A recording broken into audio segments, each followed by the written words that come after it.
Dear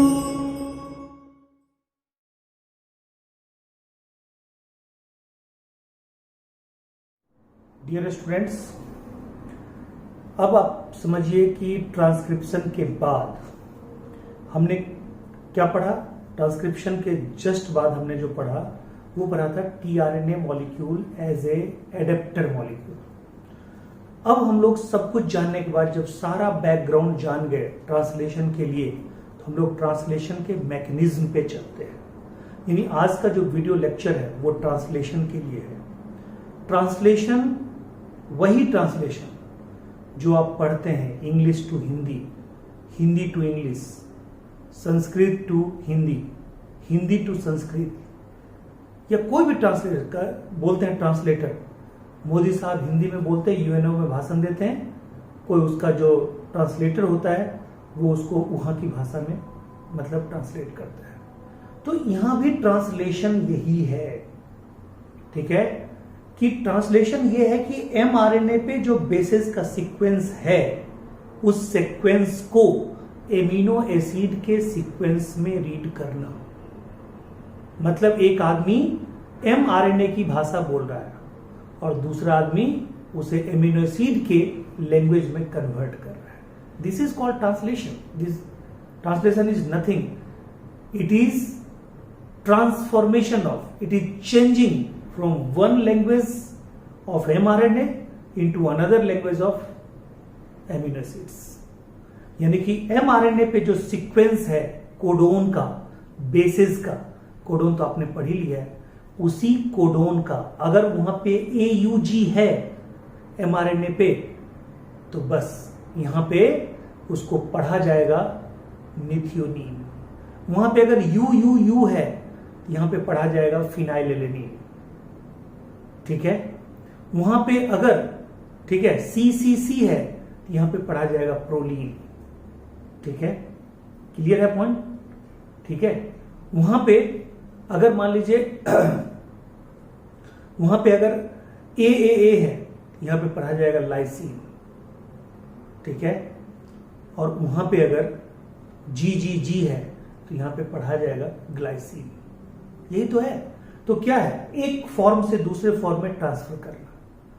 यानी कि जैसे अंग्रेजी से हिंदी करते हैं उसी तरह एमआरएनए से क्या करेंगे, पॉलीपेप्टाइड चेन, यानी एमआरएनए के चेन से पॉलीपेप्टाइड चेन में कन्वर्ट होना, दैट इज कॉल्ड ट्रांसलेशन, ठीक है। तो अब देखिए ये लिखा हुआ है पॉलीमेराइजेशन। पॉलीमेराइजेशन मतलब क्या, मोनोमर को आप इकट्ठा कर रहे हैं, मोनोमर को जोड़ रहे हैं, ठीक है। Polymerisation of amino acid to form a polypeptide, ठीक है। Polymerisation of amino acid to form a polypeptide. Amino acid को इकट्ठा करके एक पॉलीपेप्टाइड चेन बना रहा है, बट इसके लिए गाइड कौन कर रहा है, सीक्वेंस को डिसाइड कौन कर रहा है, एमिनो एसिड के सीक्वेंस को डिसाइड कौन कर रहा है, एमआरएनए पे रखा हुआ कोडोन, एमआरएनए पे रखा हुआ बेस का ग्रुप, ट्रिपलेट। तो कहता है order and sequence of amino acid are defined by the sequence of bases on mRNA। Clear हो गया, भाषण का मतलब समझ गए। तो ये पूरी की पूरी क्लियर है पॉइंट, ठीक है। अब देखिए कहता है कि इसके लिए हमें जरूरत क्या है, मतलब क्यों जरूरत है प्रोटीन बनाना। कहता है प्रोटीन ही हर चीजों का एक बेस मॉलिक्यूल है, इसी को बिल्डिंग ब्लॉक ऑफ लाइफ बोलते हैं। सेल के अंदर भी प्रोटोप्लाज्म में अधिकांश चीजें प्रोटीन की बनी होती है। अब देखिए यहां पे क्या है, कहता है सेल के अंदर प्रोटीन फैक्ट्री किसको बोलते हैं, राइबोसोम को। Ribosome is the protein factory of the cell, ठीक है।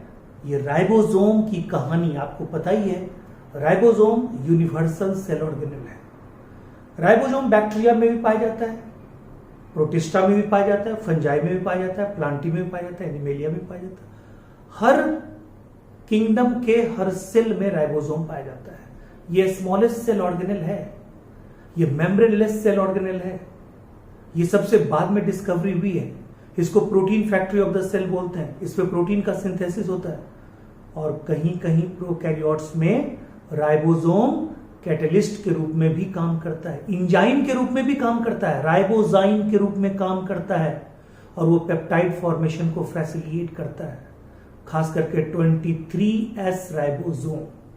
23S ribosome in prokaryote facilitates itself as a catalyst in the form of ribosome enzyme which help in peptide bond formation between amino acids. Clear है points? तो ribosome में 2 unit होते हैं, आपको पता है राइबोसोम में 2 यूनिट होते हैं, ये आपने पढ़ा हुआ है, 50S and 30S in prokaryote और 60S and 40S in eukaryote. 60S in eukaryote या 50S in prokaryote are larger unit and either 30S or 40S is the smaller unit in prokaryote and eukaryote respectively. Clear है point? ये point आपको पूरी तरह clear है? अब आइए, ठीक है, अब ध्यान दीजिएगा. कहता है कि ये जो मतलब जो प्रोटीन सिंथेसिस जो स्टार्ट होना होता है ना, वो एक्चुअली है क्या? तो कहता है वो आप देखिएगा कि जो mRNA है ना, ठीक है, mRNA से इनकाउंटर करता है कौन? राइबोसोम का स्मॉल यूनिट. तो मैं यहां पे आपको एक बता दूं, ठीक है, SMLT, ठीक है, SMLT, ठीक है, साउथ मुंबई में लार्सन एंड ट्रूबो कंपनी का हेड ऑफिस है, साउथ मुंबई. तो याद रखिएगा, साउथ मुंबई LT, ठीक है, SMLT साउथ मुंबई में लार्सन एंड ट्रूबो कंपनी का हेड ऑफिस है. तो S यानी small unit of ribosome attached with mRNA and large unit of ribosome attached with tRNA. ठीक है, स्मॉल यूनिट mRNA के साथ अटैच होगा और लार्ज यूनिट tRNA के साथ अटैच होगा. ये दिमाग में बीच से रखना है, ठीक है. बट पहले स्मॉल यूनिट अटैच होता है, यानी स्मॉल यूनिट mRNA को अटैच करता है और लार्ज यूनिट tRNA को अटैच करता है, लेकिन वो बाद में करता है. क्लियर है पॉइंट? और मैं आपको बता दूं, ये जो mRNA है, स्मॉल यूनिट किसको अटैच करेगा? mRNA को. mRNA कोडोन को रीड करता है सीधे तरीके से, सीधे रूप में आप जानिए, और tRNA उसको उल्टा रीड करता है, एंटी कोडोन लूप. आपको याद होगा tRNA के ऊपर क्या है? Anti codon loop. तो एंटी कोडोन लूप के द्वारा वो उल्टा पढ़ता है. यानी कि अगर मान लो मिथियोनिन को लाना हो तो कहता है मिथियोनिन को mRNA, ठीक है, AUG के रूप में अगर रीड करेगा तो tRNA उसको, ठीक है, क्या रीड करेगा? UAC के रूप में रीड करेगा. याद रखिएगा, ठीक है, इसको भूलना नहीं है. अब आइए, कहता है cellular factory responsible for the synthesis of protein is the ribosome. ठीक है, राइबोसोम स्ट्रक्चरल आरएनए, यानी राइबोसोम खुद किसका बना होता है? कहता है structural RNA and 80 different type of protein. ये पॉइंट याद रखिएगा, ये क्वेश्चन में आता है. ठीक है, ये एनसीईआरटी का बिल्कुल लाइन है. फिर कहता है इनएक्टिव स्टेज. इनएक्टिव स्टेज का मतलब जब दोनों यूनिट अलग अलग हो राइबोसोम के, स्मॉल यूनिट और लार्ज यूनिट, ठीक है, दोनों जब अलग अलग हो और दोनों जब मिल जाए एमजी के प्रेजेंस में. किसके प्रेजेंस में? एमजी के प्रेजेंस में. तो कहता है एमजी प्लस प्लस के प्रेजेंस में, ठीक है, जब दोनों यूनिट मिल जाए तो वो होता है कंप्लीट राइबोसोम, मैच्योर राइबोसोम. और जब मैच्योर राइबोसोम भी प्रोकैरियोट के केस में क्या होता है? आपस में मिल जाता है, उसको बोलते हैं पॉलीसोम. याद रखिएगा, पी से पॉलीसोम, पी से प्रोटीन सिंथेसिस, पी से प्रोकैरियोट्स. क्लियर है पॉइंट? अब आइए, inactive exist as two subunit, large and small. आपको पता ही है ये सब कहना क्या है. Ribosome two sites for binding amino acid tRNA. कहता है कि उसमें 2 साइट होता है, ठीक है, एमिनो एसिड टीआरएनए, यानी कि टीआरएनए, एमिनो एसिड टीआरएनए क्या है ये मैं आपको अभी थोड़ी देर में बताने जा रहा हूं. इसकी कहानी ही तो अभी बताऊंगा, बहुत मजेदार एग्जांपल देते और आप समझ भी जाएंगे. और ये एमिनो एसिड टीआरएनए राइबोसोम पे 2 साइट पे बाइंड करता है, एक पी साइट और एक ए साइट. ठीक है, ए साइट और पी साइट, ए साइट और पी साइट. ठीक है, ये जो ए साइट है ना, ये क्रिएट होते रहता है, यहां पे एमिनो एसिड आता है, और पी साइट पे पेप्टाइड बॉन्ड बनते रहता है. तो पी साइट पेप्टिडाइल साइट और ए साइट एमिनो एसिड साइट, यानी ए साइट पे एमिनो एसिड आते जाएगा और पेप्टाइड बॉन्ड बनाते जाएगा. नया एमिनो एसिड आते जाएगा, पेप्टाइड बॉन्ड बनाते जाएगा, नया एमिनो एसिड आते जाएगा, पेप्टाइड बॉन्ड बनाते जाएगा. क्लियर है पॉइंट? अब आइए, when a small subunit, very very important line again, when a small subunit encounters an mRNA, the process of translation of the mRNA to protein begins.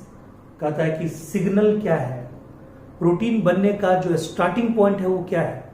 कहता है जब mRNA स्मॉल सब unit से क्या करे, या स्मॉल सब यूनिट जब mRNA से क्या करे, इनकाउंटर करे, ठीक है, यानी कि उससे बिल्कुल अटैच हो जाए तो अपने आप ट्रांसलेशन स्टार्ट हो जाता है। क्लियर है पॉइंट। कहता है ये ट्रांसलेशन के, ठीक है, 3 मेन स्टेप हैं, 3 मेन स्टेप ट्रांसलेशन में, ठीक है। आओ देखो, एग्जाम में कोई किसी से चीटिंग कर रहा है तो एक दोस्त है, 2 दोस्त है, उसमें एक दोस्त जो पिछलग्गू दोस्त है, जो कमजोर है, वो तेज दोस्त के कॉपी से चीटिंग करना चाहता है। और एग्जाम में यही क्वेश्चन आया है, ठीक है, explain the process of translation, ठीक है, explain the process of translation. तो जो दोस्त है उसका प्यारा सा दोस्त जो पढ़ने में तेज है, वो अपने जो दोस्त कमजोर है उसको बोलता है आ चीटर, आ चीटर, ठीक है। देखिए आ यानी आ डबल ए, यहां पे लिखा हुआ आपको दिखाई नहीं पड़ रहा होगा, लाइट रिफ्लेक्ट हो रही, आ चीटर। फॉर्म को पढ़ो, आ चीटर, फॉर्म को पढ़ो। 3 स्टेप में प्रोटीन सिंथेसिस होगा। कहता है आ चीटर, फॉर्म को पढ़ो, 3 स्टेप में क्या होगा, प्रोटीन सिंथेसिस होगा, ठीक है, 3 स्टेप में प्रोटीन सिंथेसिस होगा, ठीक है। तो कहता है आ double A for activation, A for amino acid, यानी पहला स्टेप है एक्टिवेशन ऑफ एमिनो एसिड। एक और एग्जांपल देंगे, अभी आप समझ जाओगे, ये ट्रिक बताया। आ चीटर, चार्जिंग ऑफ टीआरएनए, तो चीटर, ठीक है, आ चीटर, ठीक है। फॉर्म को पढ़ो, यानी फॉर्मेशन ऑफ पॉलीपेप्टाइड, फॉर्म को पढ़ो। कहता है क्या पढ़ो, कहता है फॉर्म को पढ़ो, इसमें लिखा हुआ है प्रोटीन सिंथेसिस, यानी पॉलीपेप्टाइड का बनना 3 स्टेप में होता है। कौन कौन, इनिशिएशन, इलोंगेशन एंड टर्मिनेशन, ठीक है, चेन टर्मिनेशन। याद कीजिए ट्रांसक्रिप्शन जो हुआ था उसमें भी तो यही था, इलोंगेशन, ये पहला इनिशिएशन, तब इलोंगेशन, तब टर्मिनेशन। यहां भी यही 3 है, इलोंगेशन, ठीक है, ये सॉरी इनिशिएशन, इलोंगेशन और टर्मिनेशन।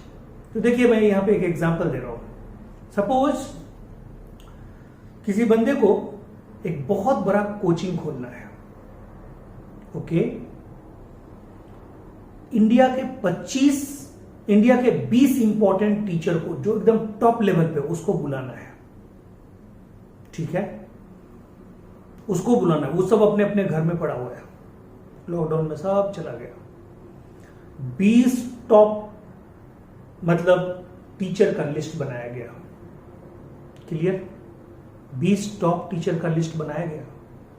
उसके पास 20 मैसेंजर को भेजा जाएगा और वो मैसेंजर उसके घर के बगल में ही है, ठीक है। फोन पे बोल दिया गया, फलाना तुम अनिल उस फिजिक्स के टीचर को आप लेके आओगे, तुम उसको लेके आओगे, तुम उसको लेके आओगे, तुम उसको लेके आओगे, तुम उसको, सबको बोला गया। ये कौन है जिसको बोला गया, वो है टीआरएनए।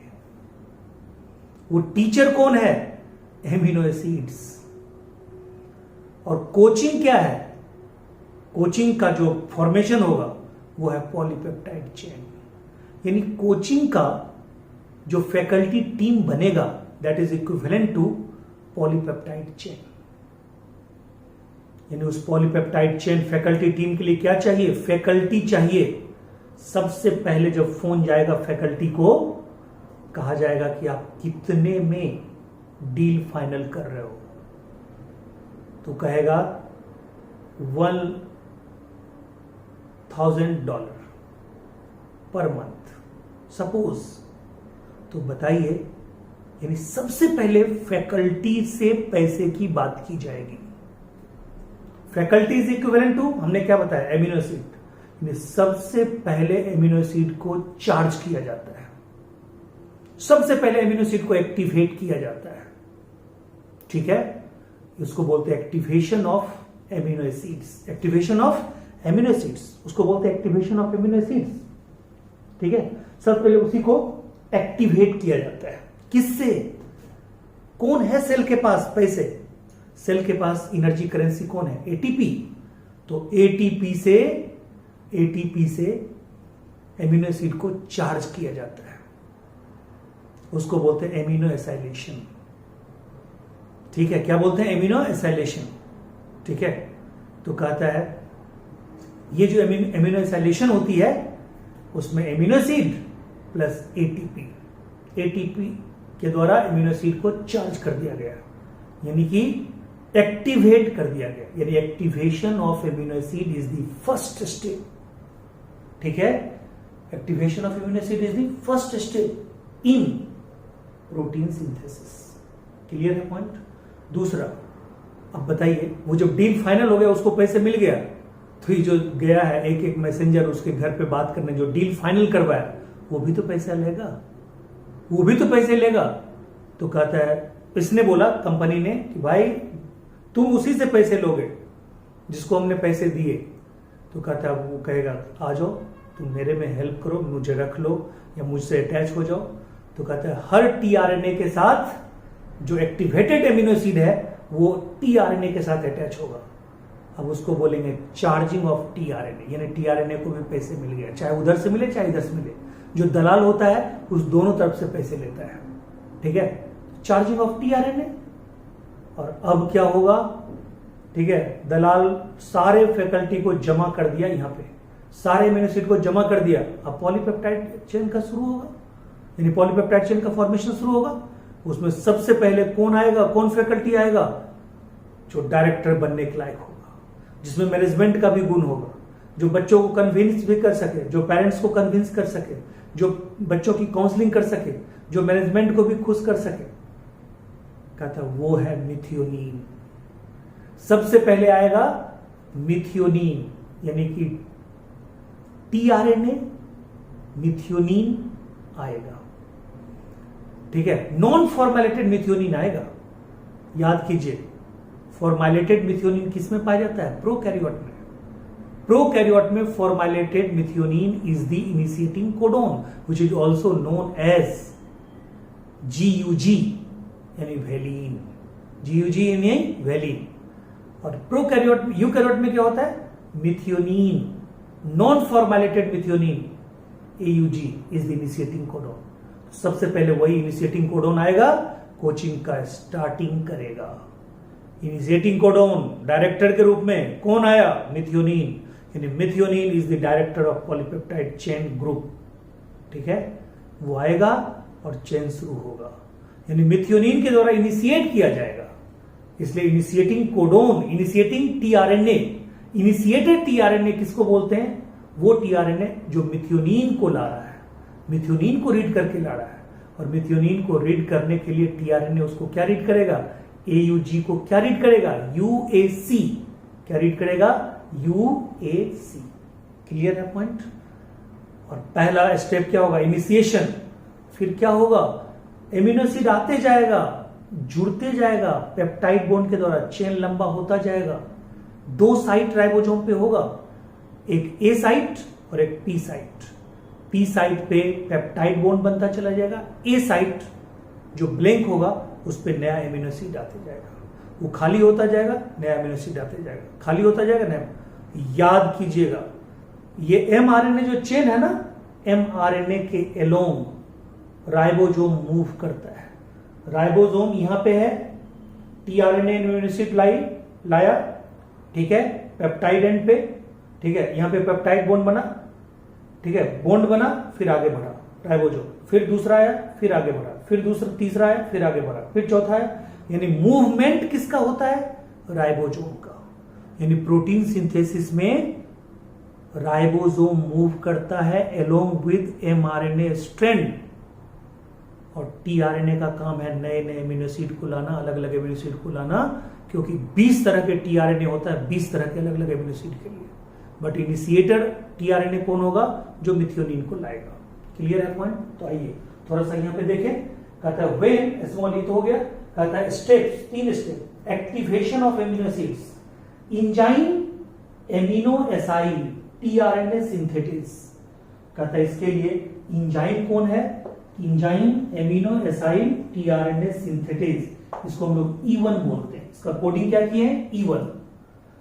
स्पेसिफिक एमिनो एसिड, यानी कि जिस एमिनो एसिड को हम ला रहे हैं उसको स्पेसिफिक एमिनो एसिड बोलेंगे। मिथ्योनिन को ला रहे हैं तो मिथ्योनिन स्पेसिफिक एमिनो एसिड हो गया। Specific amino acid bind with ATP, मैंने आपको बताया था अभी एग्जांपल, बस आपको बस देखना है। एमिनो एसिड 1 यानी पहला स्पेसिफिक प्लस एटीपी, किसके प्रेजेंस में, इस एंजाइम के प्रेजेंस में, इसलिए यहां E1 लिखा हुआ है। Enzyme amino acid tRNA synthesis E1 plus MT plus plus तो दोगे, क्योंकि दोनों यूनिट जुड़ेगा तब तो प्रोटीन सिंथेसिस शुरू होगा। AA1 AMP E1 कॉम्प्लेक्स, और AMP मतलब एडेनोसिन मोनोफॉस्फेट, दिया आपने क्या था, एडेनोसिन ट्राइफॉस्फेट। तो बताइए 2 इनऑर्गेनिक फॉस्फेट क्या होगा, बाहर चला जाएगा। क्लियर है पॉइंट। अब आइए दूसरा क्या है, चार्जिंग ऑफ टीआरएनए। दलाल को भी तो देंगे, टीआरएनए लाने वाला है, चुन चुन के लाने वाला है। 20 तरह के दलाल है, कहेगा ये मैंने ये ला दिया, मैंने ये ला दिया, मैंने ये ला दिया। टीआरएनए को ट्रांसफर आरएनए दलाली टीआरएनए बोलते हैं। तो amino acid plus AMP E1 complex plus tRNA AA1 tRNA, ये क्लियर है। इसको आपको नोट करना है स्टेप बाय स्टेप। ऐसे में पहली बार आपको यहां पे, ठीक है, मैंने जो बताया था, ठीक है, कि एनसीईआरटी में जो एक्स्ट्रा पॉइंट लिखा हो उसको भी मैं मतलब ट्रांसलेशन में अलग से आपको, ठीक है, रिकॉर्डिंग के साथ आपको दे रहा हूं। यानी ये समझाने के बाद मैं आपको मतलब अलग से भी वॉइस वीडियो भी आपको दूंगा, ठीक है, जो एक तरह से ऑडियो वीडियो मिश्रण होगा, मिक्सचर होगा। अब देखिए यहाँ तीसरा क्या है, फॉर्मेशन ऑफ पॉलीपेप्टाइड चेन। ये 3 स्टेप में होगा। कौन कौन, चेन इनिशिएशन, चेन इलोंगेशन और चेन टर्मिनेशन, यानी इनिशिएशन, इलोंगेशन और टर्मिनेशन। और ये जो चेन इनिशिएशन जो होता है, ये चेन इनिशिएशन 3 तरह का होता है। कहता है चेन इनिशिएशन में पहला binding of mRNA with small, ये पहले मैंने बताया था, स्मॉल किसके साथ बाइंड करता है, mRNA के साथ, और लार्ज किसके साथ, tRNA के साथ। तो binding of mRNA with small सब यूनिट ऑफ राइबोसोम। और बताइए प्रोकैरियोट में क्या होता है स्मॉल सब यूनिट, 30S, और यूकैरियोट में क्या होता है 40S। तो 30S plus mRNA, 30S mRNA complex. उसी तरह फिर दूसरा binding of 30S mRNA complex, ये तो बाइंड कर गए। अब वो किसके साथ बाइंडिंग करेगा, तो बताइए tRNA के साथ करेगा, तो tRNA कॉम्प्लेक्स बनेगा। तो 30S plus mRNA plus tRNA for methionine, यानी कि फॉर्माइल मिथ्योनिन, यानी कि पहला इनिशिएटर जो कोडोन है, पहला जो इनिशिएटर tRNA है वो क्या है, मिथ्योनिन वाला है। तो प्रोकैरियोट में क्या होगा, फॉर्माइल मिथ्योनिन, और यूकैरियोट में क्या होगा, नॉन फॉर्मलाइल मिथ्योनिन। क्लियर है पॉइंट। अब उसके बाद क्या है, अटैचमेंट ऑफ लार्जर, तब जाके लार्जर सब यूनिट क्या होगा, राइबोसोम अटैच होगा। किससे, लार्ज टीआरएनए तब जाके अटैच होगा, किससे, लार्ज सब यूनिट से। बोलिए यहां तक आपको कोई दिक्कत है, नहीं ना। अब देखिए कुछ नहीं है, ये देख रहे हैं, ये देखिए, ठीक है, ये देखिए, ये जो है, ठीक है, ये है mRNA। ये जो पेन आप देख रहे हैं ना, ये mRNA है। ये पेन क्या है, mRNA। और ये जो है, ये राइबोसोम है। ये जो की आप देख रहे हैं, ये राइबोसोम, और ये mRNA है। ये है tRNA। एक एमिनो एसिड को लाया, मिथ्योनिन को लाया, यहां छोड़ दिया। मैं आपको बता दूं, जो चार्ज tRNA है, 2 चार्ज tRNA को अगर आप एक साथ रख देंगे ना, अपने आप उसके बीच पेप्टाइड बॉन्ड का फॉर्मेशन हो जाएगा, क्योंकि दोनों क्या है, चार्ज्ड है। दोनों के पास एनर्जी क्या है, बहुत ज्यादा है। दोनों अपना अपना एनर्जी पार्टिसिपेट करेगा और पेप्टाइड बॉन्ड बनाएगा। चार्ज्ड टीआरएनए का मतलब क्या है, उसके साथ एमिनो एसिड भी अटैच है। यानी चार्ज टीआरएनए का मतलब है एमिनो एसिड से युक्त, यानी कि activated amino acid plus tRNA मतलब चार्ज टीआरएनए।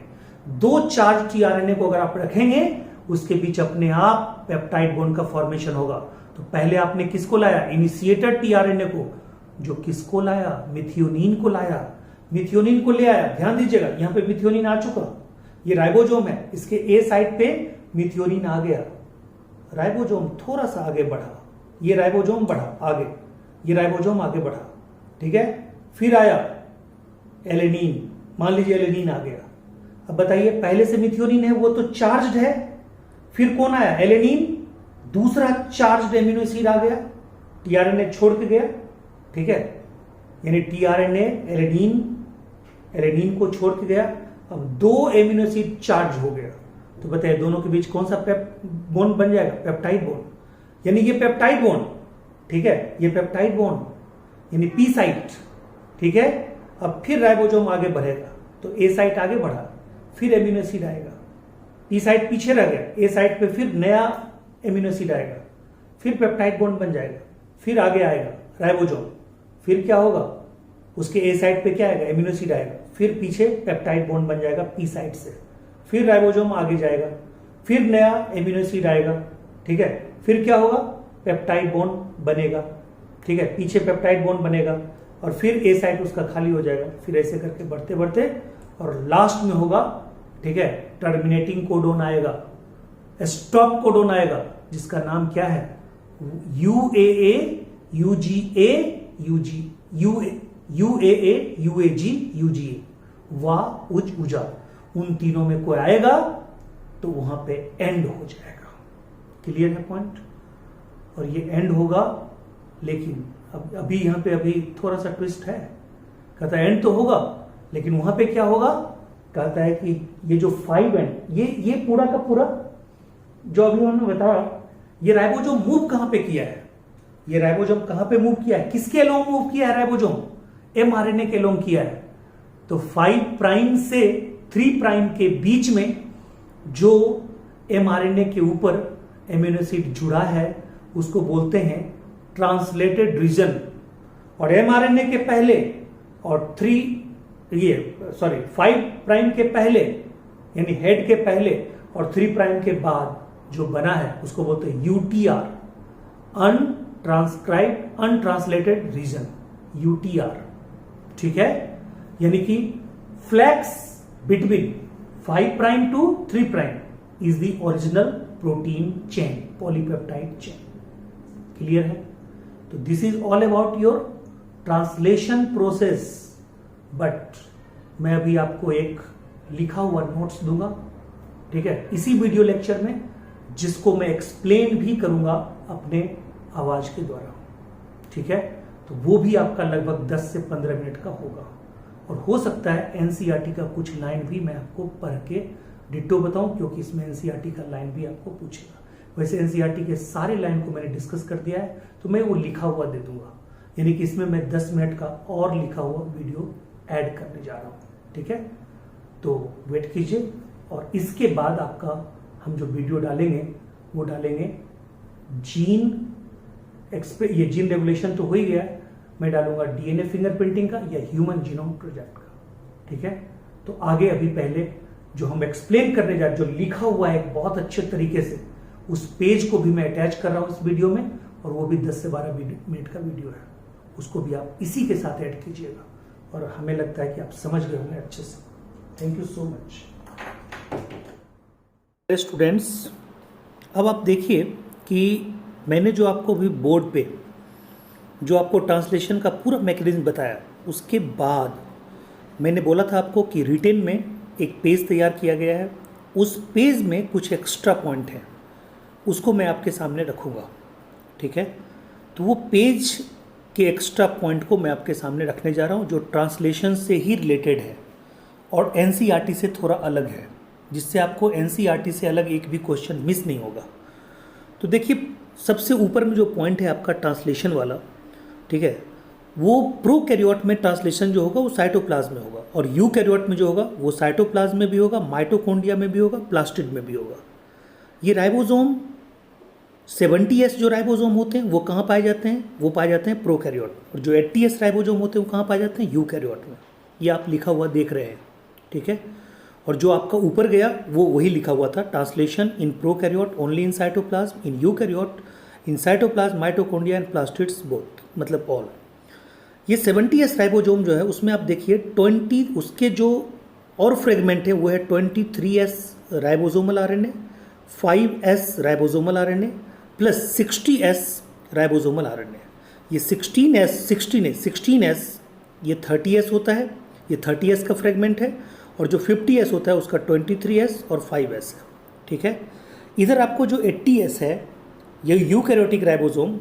अच्छा, ये जो 23S राइबोसोम है 70S के अंदर, यानी 50, उसमें दो ही सब लार्ज यूनिट और सब यूनिट, स्मॉल सब यूनिट। तो 50S जो है लार्ज सब यूनिट, उसका जो 23S आरएनए है वही आरएनए राइबोजाइम के रूप में कन्वर्ट होता है और वो कैटलिस्ट का काम भी करता है। तो यहाँ पे नोट करने वाली बात ये है, इन्हें लिखा हुआ भी है ग्रीन कलर में, जो आपको लिखा हुआ है इसको अंडरलाइन कर लीजिएगा। 23S ribosomal RNA catalyst act as ribozyme in prokaryote. Very very important, green से जो लिखा हुआ है 100% आपको नीट का क्वेश्चन है। अब इधर 80S राइबोसोम में 20S राइबोसोम, 5.8S राइबोसोम और 5S राइबोसोम, ये मैंने आपको पहले भी बताया हुआ है। ठीक है, और दूसरा जो है स्मॉल सब यूनिट में 40S में, उसमें एक ही सब यूनिट है, वो है 18S आरएनए। ठीक है, और इधर साइड में ग्रीन में लिखा हुआ है groove on the back side of, ठीक है, लार्ज सब यूनिट, यानी लार्ज सब यूनिट जो है, ठीक है, उसके बैक साइड पे ग्रूव होता है। ठीक है, वो टीआरएनए को अटैच करने के लिए एक्चुअली में होता है। क्लियर है पॉइंट? चलिए अब देखिए, इसके 3 प्रोसेस हैं, एक है एक्टिवेशन, एक है चार्जिंग और एक है इनिशिएशन। ठीक है, तो ध्यान दीजिएगा। पहला जो है एक्टिवेशन, कहता है कि only L form of amino acid are used. ठीक है, only L form of amino acid are used, alpha form of amino acid are used, beta कोई भी यूज इसमें नहीं होगा। ठीक है, कहता है इसके लिए स्पेसिफिक इंजाइम है, यानी एमिनो एसिड को चार्ज करने के लिए जो इंजाइम है उसको हम लोग क्या बोलते हैं? Amino acyl tRNA synthetase. Very very important enzyme, amino acyl tRNA synthetase, यानी कि एटीपी हम यूज़ करेंगे और एएमपी उसमें अटैच होकर 2 फॉस्फोरस वहाँ पे रिलीज हो जाएगा। ठीक है, यानी activated amino acid equal to, यानी कि एक्टिवेटेड एमिनो एसिड को हम लोग क्या बोलेंगे? Amino acyl adenylate. क्लियर है? दूसरा क्या था? चार्जिंग। एक्टिवेटेड एमिनो एसिड अब किसके साथ बाइंड करेगा? Bind with the specific tRNA, जिस प्रोसेस को हम लोग बोलेंगे टीआरएनए, यानी चार्जिंग ऑफ टीआरएनए। याद कीजिए, देखिए ये अगर पूरा का पूरा कंसेप्ट आप आसानी से समझ रहे हैं, वो अगर समझे हुए हैं बोर्ड पे जो हमने बताया, तो ये कंसेप्ट भी आसानी से आप समझ जाएंगे। ठीक है, तो tRNA at amino acid binding site, enzyme यहाँ पे, ठीक है, लिबरेट हो जाएगा, फिर दूसरे एमिनो एसिड को चार्ज करने के लिए, एक्टिवेट करने के लिए एमिनो एसिड फिर चाहिए ना, तो यहाँ से रिलीज हो जाएगा। ठीक है, और एएमपी भी लिबरेटेड हो जाएगा। ठीक है, तो एएमपी लिबरेटेड होने के बाद ये जो 2 फॉस्फोरस बचा, इनऑर्गेनिक फॉस्फेट, कहता है यूज्ड इन एक्टिवेशन, और एक जो फॉस्फोरस है यूज्ड इन चार्जिंग। यानी जो 2 पहले देखिए, पहले स्टेप में क्या हुआ था? एक्टिवेशन ऑफ एमिनो एसिड, तो वहाँ पे मात्र एक एमिनो एसिड, 2 एमिनो एसिड वहाँ पे यूज़ हुआ एक्टिवेशन में, और चार्जिंग में एक एमिनो एसिड यूज़ हुआ। क्लियर है? ये दिमाग में रखना बहुत ज़रूरी है, ग्रीन कलर से लिखा हुआ है, ये आप ज़रूर देखिए। ठीक है, नेक्स्ट कहता है initiation. 3 initiating factor in prokaryote and 9 initiating factor in eukaryote. इसको बहुत ज़रूरी याद रखना है। 3 इनिशिएशन फैक्टर इन प्रोकैरियोट और 9 इनिशिएशन फैक्टर इन यूकैरियोट्स। यानी कि इनिशिएशन में भी अलग अलग स्टेप हैं। इनिशिएशन में अलग अलग स्टेप क्यों हैं? कहता है इनिशिएशन में प्रोकैरियोट के लिए अलग स्टेप हैं, यूकैरियोट के लिए अलग स्टेप हैं, क्योंकि प्रोकैरियोट में अलग राइबोसोम होते हैं, यूकैरियोट में अलग राइबोसोम होते हैं। कहता है इनिशिएशन में जो पहला स्टेप है, कहता है binding of mRNA in A small सब यूनिट। ठीक है, राइबोसोमल सब यूनिट। यानी हमने आपको एक ट्रिक ऊपर बताया था बोर्ड पे कि स्मॉल जो सब यूनिट है उससे एमआरएनए अटैच होता है, और जो लार्ज सब यूनिट है उससे टीआरएनए अटैच होता है। ये मैंने आपको पहले बताया था। ठीक है, तो binding of mRNA to a small ribosomal unit, prokaryote में mRNA plus 16s ribosomal RNA के साथ अटैच होगा। यूकैरियोट में mRNA plus 18s ribosomal RNA के साथ अटैच होगा। ठीक है, क्लियर है पॉइंट। और ये जानिए जो 16s राइबोसोमल आरएनए है, कहा था recognize Shine Dalgarno sequence at 5 end of mRNA, उसी को बोलते हैं AGG सीक्वेंस। ठीक है, ये आपको NCERT से थोड़ा सा अलग है। 18S जो राइबोसोमल आरएनए है recognize 7 methyl guanosine cap of mRNA। याद कीजिए mRNA में एक होता था कैपिंग, एक होती थी टेलिंग। कैपिंग में क्या होता था, 7 मिथाइल गुआनोसिन फॉस्फेट को, ट्राइफॉस्फेट को हम ऐड करते थे। ठीक है, यहाँ भी आपको याद आ गया। स्टेप 1 में binding of mRNA to small ribosomal unit था।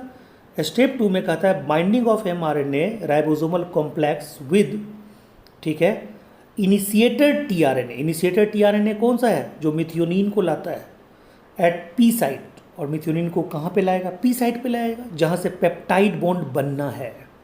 यानी कि पहला पेप्टाइड बॉन्ड बनना है तो पी साइट पे लाएगा।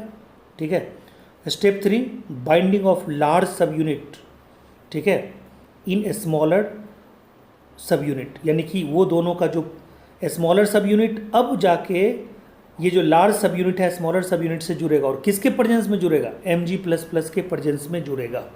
ठीक है, कहता है उसके बाद पी साइट, यानी पी साइट का मतलब पेप्टिडाइल ट्रांसफेरेज साइट। ठीक है, और ए साइट का मतलब acceptor site for amino acid या एमिनो एसाइल। ठीक है, एमिनो एसाइल साइट, यानी एमिनो एसिड के जुड़ने वाला साइट ए साइट, एक्सेप्टर साइट। ठीक है, और पेप्टाइड बॉन्ड जहाँ फॉर्मेशन होगा उसको बोलेंगे पी साइट। तो पेप्टिडाइल ट्रांसफेरेज जो साइट होता है, इसके बारे में 2 लाइन आप जो ग्रीन से लिखा हुआ उसको दिमाग में रखिएगा जरूर। Has peptidyl transferase enzyme in eukaryote and 23S ribosomal RNA in prokaryote. मैंने आपको बताया था कि प्रोकैरियोट में 23S राइबोसोम जो है वो खुद कैटलिस्ट का काम करता है, खुद इंजाइम का काम करता है। और वो किस इंजाइम को बनाता है, राइबोजाइम को। और ये राइबोजाइम वहाँ पे इस पूरे रिएक्शन को क्या करता है, कैटलाइज करता है। क्लियर है पॉइंट। ठीक है, चलिए अब आइए, अब कहता है कि ये जो आप देख रहे हैं इनिशिएटर टीआरएनए मिथियोनिन। ठीक है, अब ये अलग से आपको मैं बताने जा रहा हूँ। Initiated tRNA methionine always occupy the P site, यानी कि पी साइट जो पेप्टाइड बॉन्ड वाला फॉर्मेशन वाला साइट है वहाँ पे एक ही रहेगा, इनिशिएटेड वाला ही रहेगा। ठीक है, यानी कि वो हटेगा नहीं। Initiated tRNA methionine always occupy the P site, rest all other charge tRNA first, ठीक है, occupy the A site then P site. यानी पहले वो ए साइट पे आएगा तब पी साइट पे आएगा। ए साइट पे एमिनो एसिड को डालेगा और पी साइट पे उसका क्या होगा, पेप्टाइड बॉन्ड बनेगा। ठीक है, क्लियर है। पी साइट पे उसका क्या होगा, पेप्टाइड बॉन्ड बनेगा। ठीक है, ये दिमाग में आ गया। ठीक है, उसका पेप्टाइड बॉन्ड बनेगा। ठीक, अब आइए यानी कि रेस्ट ऑल। अच्छा, उसके बाद क्या है, इलोंगेशन। तो इलोंगेशन जो है उसमें क्या कहते हैं, कहता है peptidyl transferase and 23S ribosomal RNA transfer amino acid from P site to A site. और पी साइट से ए साइट में जाएगा तो पेप्टाइड बॉन्ड का फॉर्मेशन होगा। आफ्टर दैट राइबोसोम मूव्स, मैंने बताया था राइबोसोम ही मूव करेगा और कोई मूव नहीं करेगा। Such that peptide carrying tRNA comes in P site and a new codon in A site. Clear है पॉइंट। अब देखिए, कहते हैं ribosomal movement known as translocation. जो राइबोसोम मूव करता है उसको ट्रांसलोकेशन बोलते हैं। Amino acid are added 1 by 1 translated into polypeptide sequence decided by DNA and presented by mRNA. ये एनसीईआरटी का लाइन है। सो कहता है कि incorporation of 1 amino acid require 1 ATP, देखिए लिखा है at the time of charging, 1 GTP while, ठीक है, binding of TRN to its codon and 1 GTP at translocation, यानी जब राइबोसोम मूव करता है। ये अलग अलग आपको याद कर लेना है। उसके बाद क्या है, termination, releasing factor, release factor binds, ठीक है, यानी टर्मिनेटेंट कोडोन, तो उसके लिए कोई टीआरएनए होता नहीं है, वो आपको पता ही है, उसके लिए कोई टीआरएनए नहीं होता है, क्योंकि वो क्या है, नॉनसेंस कोडोन है, स्टॉप कोडोन है, टर्मिनेटिंग कोडोन है, उसके लिए टीआरएनए नहीं होता, ठीक है। यानी कि टीआरएनए अवेलेबल होता है 61 कोडोन के लिए ही, जो 20 एमिनो एसिड को क्या करता है, कोड करता है, लेकिन ये टर्मिनेशन प्रोसेस के लिए जीटीपी चाहिए।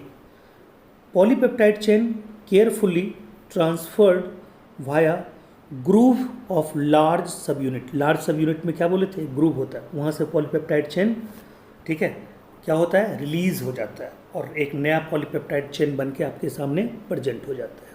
क्लियर है। अब कहता है इनहिबिटर्स, ठीक है, ये इनहिबिटर्स जो है, ठीक है, ये प्रोटीन सिंथेसिस को ब्रेक करने वाले कुछ एजेंट्स हैं, उनका नाम अलग से आपको यहाँ पे हमने डाला है, ठीक है। तो कहता है एक है पोरोमाइसिन, पोरोमाइसिन ये एंटीबायोटिक है, कहता है इनहिबिट ट्रांसलेशन इन यूकैरियोट, ये यूकैरियोट के ट्रांसलेशन मैकेनिज्म को इनहिबिट कर देता है। बट इन प्रोकैरियोट, प्रोकैरियोट में देखिए कितने हैं, यानी जो पोरोमाइसिन है ये एकमात्र एंटीबायोटिक है जो ट्रांसलेशन के मैकेनिज्म को क्या करता है, इनहिबिट करता है। बट प्रोकैरियोट में बहुत ज़्यादा है। प्रोकैरियोट में हम आपको 5 नाम बता रहे हैं जो प्रोकैरियोट के, ठीक है, ट्रांसलेशन मैकेनिज्म को इनहिबिट करेगा। और हमें आपको ज़रूरत क्या है, जितने प्रोकैरियोटिक ऑर्गेनिज्म हैं, जैसे बैक्टीरिया है, ठीक है, यही तो उसमें मेन क्या है, बैक्टीरिया है, जो हमारे आपके अंदर डिजीज़ कॉज करता है। तो बताइए एंटीबायोटिक जो हम लेते हैं वो बैक्टीरिया के अगर प्रोटीन सिंथेसिस को ही ब्रेक कर दे वो एंटीबायोटिक, तो बताइए क्या होगा, बैक्टीरिया का ग्रोथ रुक जाएगा, बैक्टीरिया का मतलब मेटाबॉलिज्म रुक जाएगा, एंजाइम नहीं बनेगा, तो बैक्टीरिया अपने आप किल हो जाएगा और हमारी रक्षा होगी। इसलिए हम एंटीबायोटिक लेते हैं। एंटीबायोटिक लेते हैं तो उसका मैकेनिज्म क्या है, यही है कि प्रोटीन सिंथेसिस को क्या करता है, ब्रेक करता है। तो पहला देखिए टेट्रासाइक्लिन, ये टेट्रासाइक्लिन एंटीबायोटिक क्या करता है, inhibits binding of amino acyl tRNA to ribosome, यानी कि एमिनो एसाइल टीआरएनए को राइबोसोम पे बाइंड ही नहीं होने देता है, बिल्कुल बाइंड नहीं होने देता है। स्ट्रेप्टोमाइसिन क्या करता है, inhibit initiation of translation and causes, ठीक है, यानी कि मिसलीडिंग, यानी कि मिसरीडिंग, यानी कि ये क्या करता है स्ट्रेप्टोमाइसिन, ये इनिशिएशन प्रोसेस को ही, ठीक है, ब्रेक कर देता है, उसी को ब्रेक कर देता है, यानी आगे बढ़ने ही नहीं देता है, ठीक है। क्लियर। ये क्लोडोमफेनिकॉल ये क्या करता है, इनहिबिट पेप्टिडाइल ट्रांसफेरेज एक्टिविटी, यानी पेप्टाइड बॉन्ड को बनने नहीं देता है। इरिथ्रोमाइसिन इनहिबिट ट्रांसलोकेशन, ये राइबोसोम को मूव करने नहीं देता है। और नियोमाइसिन ये क्या करता है, इनहिबिट, ठीक है, interaction between tRNA and mRNA, यानी ये टीआरएनए और एमआरएनए को मूव करने, ये मिलने नहीं देता है। क्लियर है पॉइंट। तो ये जो इनहिबिटर्स है इसको आप जरूर दिमाग में रखिएगा, क्योंकि इनहिबिटर से आपको कभी कभी क्वेश्चन पूछ देगा। तो ये दिमाग में रखना है कि जो पैरोमाइसिन है वो सिर्फ यूकैरियोट में और प्रोकैरियोट में प्रोसेस ऑफ ट्रांसलेशन को इनहिबिट करने के लिए, रोकने के लिए, ब्रेक करने के लिए कम से कम 5 एंटीबायोटिक हैं। उसमें पहला टेट्रासाइक्लिन, दूसरा स्ट्रेप्टोमाइसिन, तीसरा क्लोडोमफेनिकॉल, चौथा इरिथ्रोमाइसिन और 5वां जो है वो नियोमाइसिन, ठीक है। तो ये दिमाग में रखिएगा। और ये जो पूरा का पूरा हमने बताया ये आपको अलग से एक्स्ट्रा तैयार किया हुआ पेज है, इसमें जो भी एक्स्ट्रा पॉइंट है उसको ध्यान में रखना है। जो ग्रीन है वो तो बिल्कुल ही ध्यान में रखना है, जो ग्रीन से लिखा हुआ है, ठीक है। तो ये आपको एग्ज़ाम में यहाँ से क्वेश्चन पूछने की संभावना है। क्लियर है पॉइंट।